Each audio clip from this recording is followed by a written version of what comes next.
Welcome back to my new video. This video, we are going to be looking at one of the services, which is the auth service. That auth service is going to be interacting with my SQL database.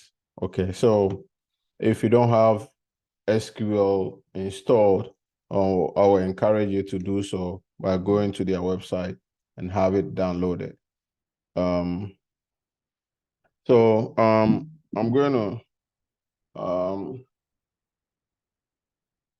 log into my SQL database on my local machine. So I'm going to say password is the password. So this is the SQL database. So I'm going to say show databases. There's a lot of databases, but the one we are going to use is auth. So I'm going to say use auth. And then I'm going to say show tables. Okay, we have only one table, so I'm going to select that. Select star from user. Okay, so we have two records in there with three columns. The password is not hashed. You can do so. If you're practicing by yourself, you can hash the password, but I chose not to hash it. So so basically that is it. I could also insert into user with values, let's say 3, email is still at gmail.com, and then the password, let's say 1, 2, 3, 4, 5 is the password. Okay, so if we say select star from user, we're going to have 3 records. Okay, so that is that for the SQL side. So now let's jump into the Python IDE. So I'm going to be using PyCharm for this tutorial. I'm going to create a new directory called auth-service SVC. And within that, I'm going to create some files. Okay, let me create the manifest folder first. And within that, I'm going to be creating requirements.txt file. It's going to be empty for now. Let me create a Python file, which is also going to be called auth.py. The next is access_token.py. The last two files is build.sh. So finally we have the Docker file. Okay, so basically this is what we're going to be looking at. Finally, I'll be creating the Kubernetes files here in this folder, but let's concentrate on the other files first. So I'm going to start with the access token. I've already written the code, so I'm going to paste it and then explain it. Okay, so here we are doing some imports using the JWT and the date. And I have a global variable here called access token expire days is 1, which is 24 hours. And I have a class created with these 2 static methods, create access token and then decode access token. So this is the payload, taking these 3 arguments. So the username, the expiration date, and then the plus delta, time delta. We take the access token expire date. So this token, once it's created, is going to take 24 hours or 1 day for it to expire. You can extend it to any number of days that you want. And the other one is the subject, which is admin. And once we do that, we say JWT to encode that payload, we pass in the secret and then the algorithm. Okay. So that is all for that to generate the access token. And then to be able to decode the access token, we need to pass in the encoded JWT token as well as the secret. Okay, so here we are decoding it. We pass in the encoded JWT token, the secret, and then the algorithm that we use to encode it. And here we're returning some exceptions, signature expired exception, and then as well as the invalid token error. So here we can also pass in 403 status code. So that is that for the tokens. Now we go to the auth file. We are going to import some packages. So we're going to import Flask as well as the Flask MySQL DB. And then we are going to import the access token file here and then import the class token. And if you are familiar with Flask, this is the way to go. We call the Flask class and pass in this this name, which points to the file that we are dealing with. And also the MySQL, we pass in the server object or the Flask object to get MySQL. Once we do that, we can also create a configuration files using the server object. So I'm just pasting the code that I've written. I don't want to go through all these things. So this is pointing to environment variable, the host, the username, the password, the DB, MySQL DB, and then the port. Okay, so that is what this configuration is pointing to, so that we can log in into our SQL, okay, running on our local machine. You could as well use some remote SQL database. It's up to you. It's your choice. So depending on the resources you have. I'm going to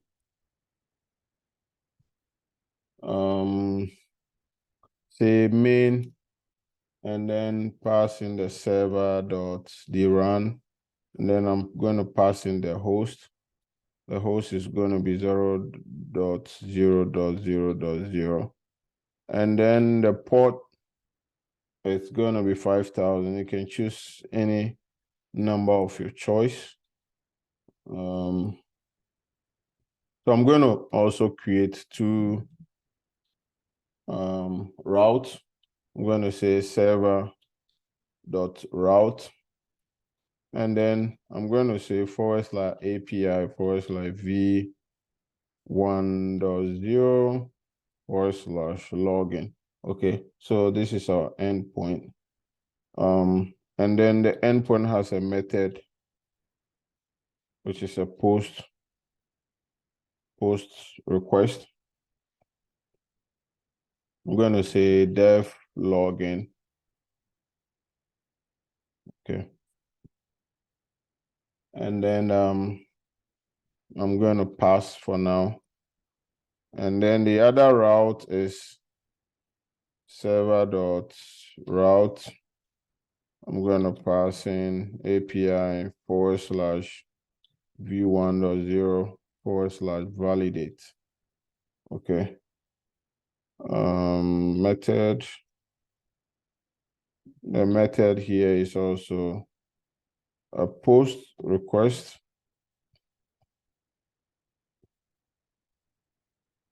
It's a post request. And I'm also going to say dev validate and then pass. Okay. So now I'm going to start creating the login route. So we're going to say auth is equal to request. Remember, we imported request from the Flask library. So we're going to say .authorization. If not auth, we want to return missing credentials, and then a status code of 401. If everything goes well, we want to check DB for username and password. Okay. So we're gonna say my SQL dot connection dot cursor.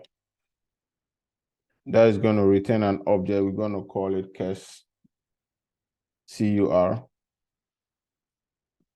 And once we do that, we can say cursor.execute. So this is where we are going to pass our SQL statement. Okay.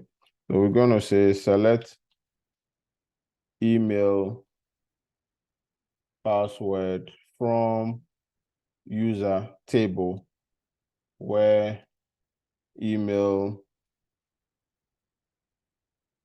is equal to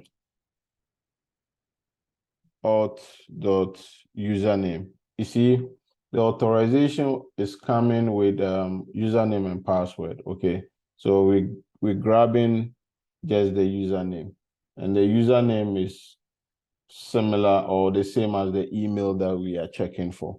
Okay, so basically that is it, and then this is going to return some results set. Once we get the results, we can do some checks. If result is greater than 0, we want to fetch one row. So users row is equal to cursor dot fetch one method.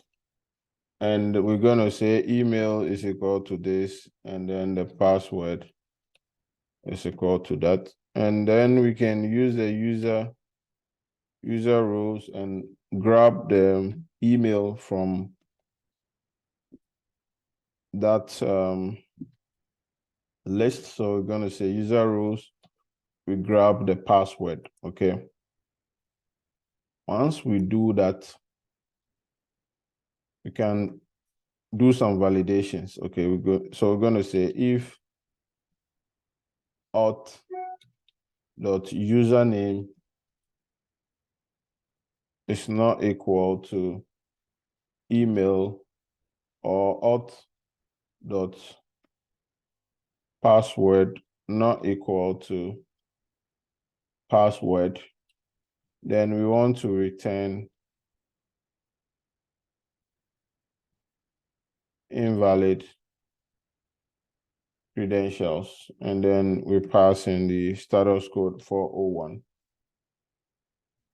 Else, if everything goes well, we want to return, we call the class tokens dot create access token.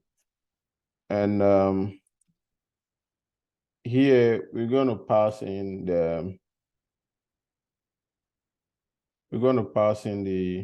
username auth.username, and then we're going to also pass in the secret, the JWT secret, as well as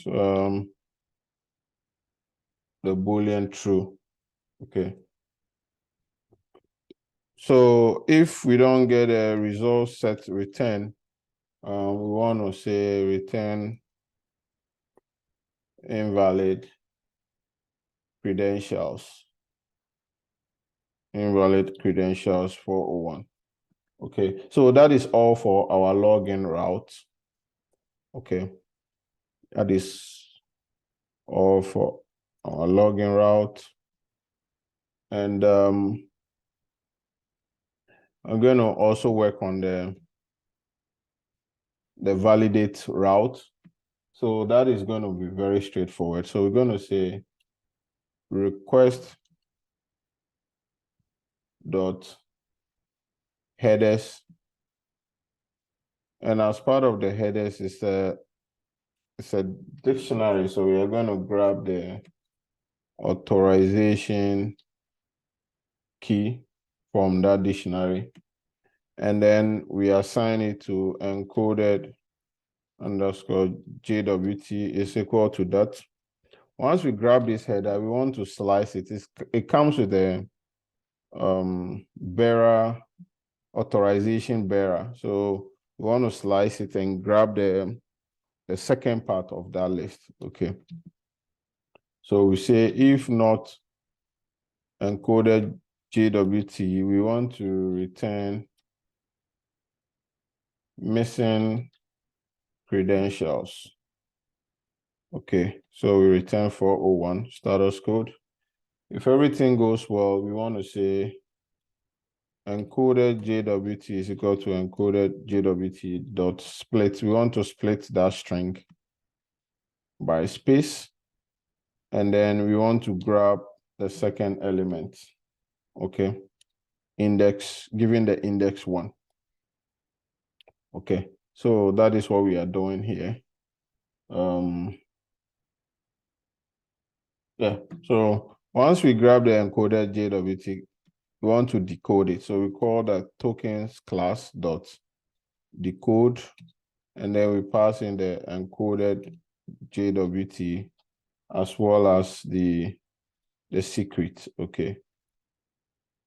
env.get, and then we pass in the JWT secret.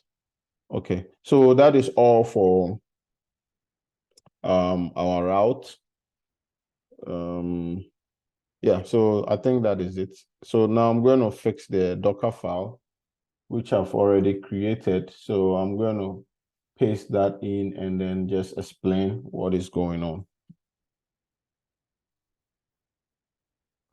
So we are using the base image Python 3.10 slim bow eye. And we have some update and installation going on here. And we're creating a working directory and copying this requirement.txt file to this directory. And then we install whatever is in the requirement.txt. And then we copy all the files, okay, all the files to this directory. And we are exposing the 5,000 ports. And then we are running auth.py. So that is what is happening here. Because I want the image to be smaller, I think I need to create some where is it? Docker ignore file. Okay, Docker ignore. And then I want to ignore the manifest folder. Okay. And that is it for the Docker file. And then the requirement.txt, I have done one also. Don't bother yourself to type it. I'm going to check out the code so you have access to all this. So you can see the Flask MySQL flags, and we have the MySQL client. We have the PyJWT in there. So just maintain this requirement.txt files. Yeah, so I think that is all for this auth service. And also the build, okay, so I made a mistake. So it's supposed to be build. I'm missing the L. So build.sh, and this build.sh is where we want to create our Docker images and push it to the Docker repository. Okay, so first we want to check if we are logged in. And also we're building the image with this username. So change this World Boss Kafka to your own username, Docker Hub username, and you can maintain everything else. Okay, or you can decide to change the version if you want, but this is my Docker image name, and then I'm tagging it with this version. Okay, And then after everything is built, I'm pushing it to Docker Hub. Okay. So basically, that is it. I'm not going to run this service for now. Once we finish building all the services, then I'll show you how to run all the services. So thanks for watching the second part of this video. The first one was the introduction of the final product. So this is the second part. Before I forget, let me create a manifest files before I forget. So I'm going to create the config map.yaml. I'm going to also create the deployment.yaml. The next one is going to be secret.yaml.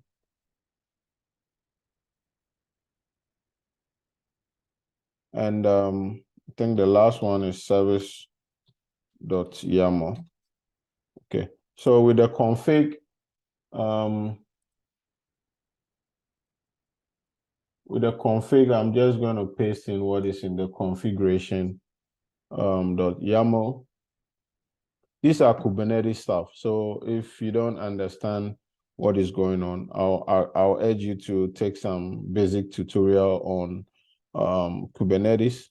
So what is happening here is that we are storing all the environment variables like the host name in our Kubernetes clusters. So this is the root user. The database we're talking to is auth, and then the port on which the MySQL is running on is 3306, which is the default.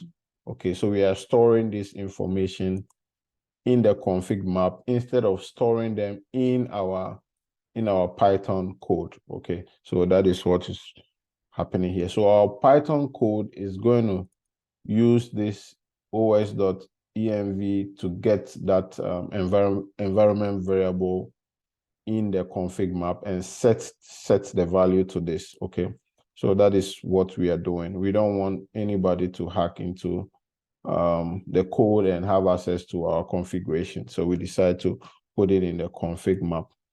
Also, the secret will take the secret information like the password and things like that. Okay, so I'm going to paste that also in. So you can see this is the name auth secret, and we are storing the MySQL password here. And then the password is just password. Okay, that's what I'm calling it. You can call it the way you want. And then you remember the JWT secret. We are storing it as this. It can be any random characters you want, a strong one. It's up to you. And the type is what opaque. So we are storing this secret information, one in the secret and then the other ones in the config map. And then the deployment, that is what is going to take our image, our Docker image. Okay, so I'm going to paste that also in. So you can see the kind is what deployment, and it has one replica set. The name is what auth, and then the image name is what World Boss Kafka auth, just as we specified in the build. This one. Okay, this one. Okay. And then it's running on container port 5000. And this is where we are pulling in the configuration, the config map, as well as the secret. We are pulling this information in the deployment so that our image, this Docker image, can make use of the environment variables. Okay, so this is how you pull those information in using environment from config map ref as well as secret ref. Okay, so I think that is all for now. If you still don't get it, you will need a basic tutorial on Kubernetes. But once we start running it, you understand what is going on. So yeah, so I think that is all for now. I'll see you. Let me see I don't think we need the build.sh in our Docker image. So that one is also pulled in. Yeah, so I think that is all for now. Yeah, so I think that is all. See you in the next one. Don't forget to like, share, and subscribe. See you.